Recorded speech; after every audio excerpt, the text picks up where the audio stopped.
Bonjour tout le monde, je vais vous faire une confidence puis une révélation, puis je vous donne de l'information en même temps. Quand tu déplais à l'aide juridique, ils te le font payer. Moi, j'ai dénoncé un avocat qui s'est très mal conduit, Charles B.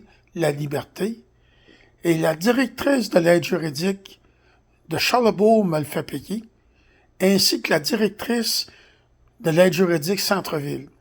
Je suis pas capable d'avoir un avocat de la pratique de l'aide juridique. Ils appellent ça un avocat permanent. On me barre, on me met sur la liste noire. Je vais vous le faire entendre, 2 enregistrements.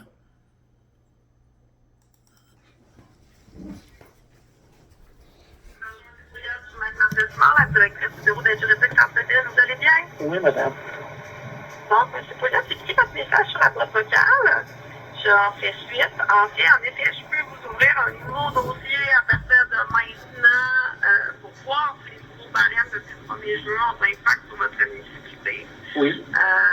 Cependant, c'est votre message concernant votre assurance juridique. Ça ne fonctionne pas comme ça, M. Pouliot. Puis le comité de révision, ils vous l'ont dit dans la décision. C'est vraiment à vous de devoir payer directement votre volet contributif.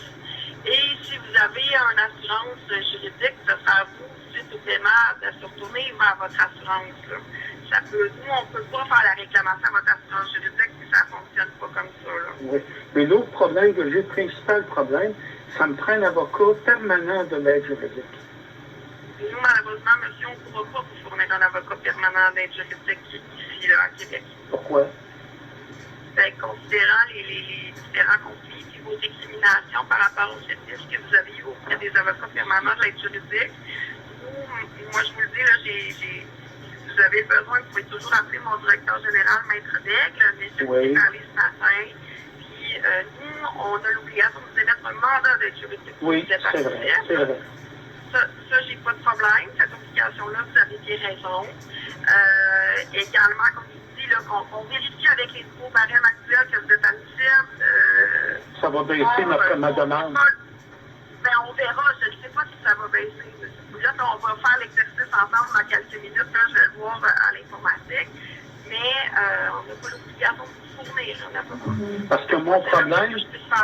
Ouais, parce que moi, j'ai appelé à la grandeur de la province. Tant qu'on va sur le site de référence du barreau, là, tu cliques aide juridique, là, puis moi, dans mon cas, ça me prend un avocat fiscaliste. Et je les ai tout appelés dans la province.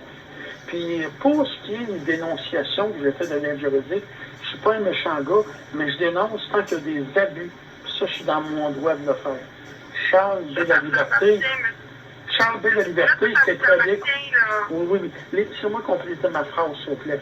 Moi, quand j'ai dénoncé Charles B. La Liberté, il s'est très mal conduit. Et là, j'estime que je vis des représailles venant de l'aide juridique. Je demande à être représenté par un avocat de l'aide juridique. Malheureusement, M. Pouliot, je ne pourrais pas donner suite à cette demande-là. Ouais, oui. Moi, à mon niveau, là, c'est pas possible.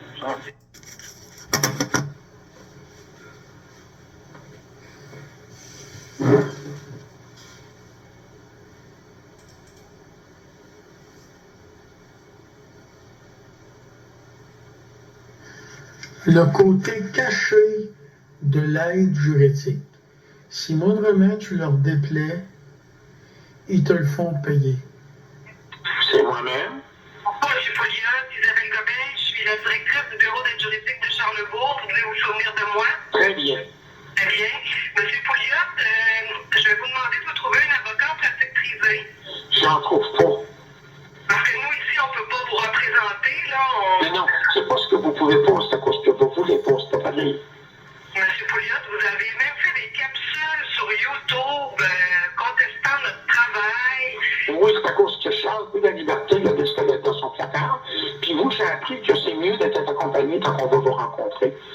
C'est parce que je me suis, quand vous m'avez ramassé dans votre bureau, je me rappelle de ça. Donc, j'ai plaisir. Fait que moi, il y a une femme chez vous qui m'avait dit, je vous ai donné tel avocat. Moi, si un avocat se comporte bien avec moi, j'ai pas de problème.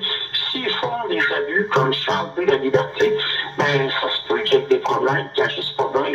Fait que là, des représailles comme l'aide juridique me fait, là, Moi, il y a une femme que j'ai parlé, là, pour l'admissibilité à l'aide juridique, elle m'a bien dit qu'elle m'a assigné d'avocat. Donc, je veux qu'une bonne avocate qualifiée me représente de l'aide juridique. Parce que ma réalité, dans la pratique privée, là, ben, je me fais dire par les avocats, je dois être bien badloqué, moi, là, mais ça donne pas assez. Je ne pourrais pas mettre le temps nécessaire pour bien vous représenter. Donc, je vous demande qu'un avocat de l'aide juridique, puis si elle se comporte bien, ben, il n'y aura pas de problème. Moi, c'est un bon gars. La seule chose, tant qu'on se comporte mal avec moi, ça peut arriver que je le dénonce, mais travail, tout simplement. Et j'ai appris avec vous, c'est mieux de se présenter qu'avec un témoin ou une caméra cachée ou un dictaphone. Mais là, je suis tanné d'être lésé, là. Je me ramasse toujours malgré, je suis à une forme de représailles que j'interprète, que je ne mérite pas. J'ai dit la vérité. On ne peut pas vous représenter. Non, c'est pas que vous voulez pas, c'est pas ce que vous voulez pas. Je suis représailles. Je veux que l'avocat qui m'est assigné, je veux que ce soit elle qui me représente, puis qu'elle fait ses bons travail, puis qu'elle fait son possible. Plus de représailles, non, plus de représailles, même. Ah, M. Pouliot, je vous dis qu'ici, il n'y a personne qui peut vous représenter. Non, c'est pas personne. Le veut me représenter. C'est pas pareil, mec. Moi, je me souviens quand vous m'avez tombé dans la face, là, humiliation, bien sûr. J'étais tout seul. J'ai dit que j'aurais dû rentrer là, puis une caméra cachée, puis une vidéo, puis une enregistreuse. J'ai appris ça, moi, là. Fait que, arrêtez de dire que personne ne peut me représenter, c'est pas vrai. C'est que personne ne veut me représenter. Et je dirais à d'autres bureaux, ça va être la même chanson. Quand quelqu'un vous dénonce à l'aide juridique, l'homme ou la femme subit des représailles qui n'est pas acceptable même. Fait que la personne qu'on m'avait signée, la madame, je l'ai enregistrée comme pour vous que je fais là, ben, elle m'assigne cet avocat-là. Moi, non, ça se comporte bien avec moi, personne n'a de problème. Mais si les gens font des choses répréhensibles, ça se peut que je les dénonce, McDouball. Ça se peut que je les dénonce. Puis je me rappelle très bien de vous. Je pense bien que si j'avais eu des témoins, vous n'auriez pas eu le même comportement même. Ils se passent pas bien. Fait que là, je vous demande, la personne qui m'était assignée, que l'autre madame m'a parlé, qu'elle me soit assignée, puis si elle se comporte bien, elle n'aura jamais de problème avec moi. Je suis pas un mauvais gars. Mais tant que les gens abusent sur moi, ça se peut que... Monsieur Pouliot, pouvez-vous écouter une seconde? J'en profite parce que normalement, vous écoutez jamais, vous. C'est pour ça que j'en profite. Bon, venez, Attention, mon sphinx.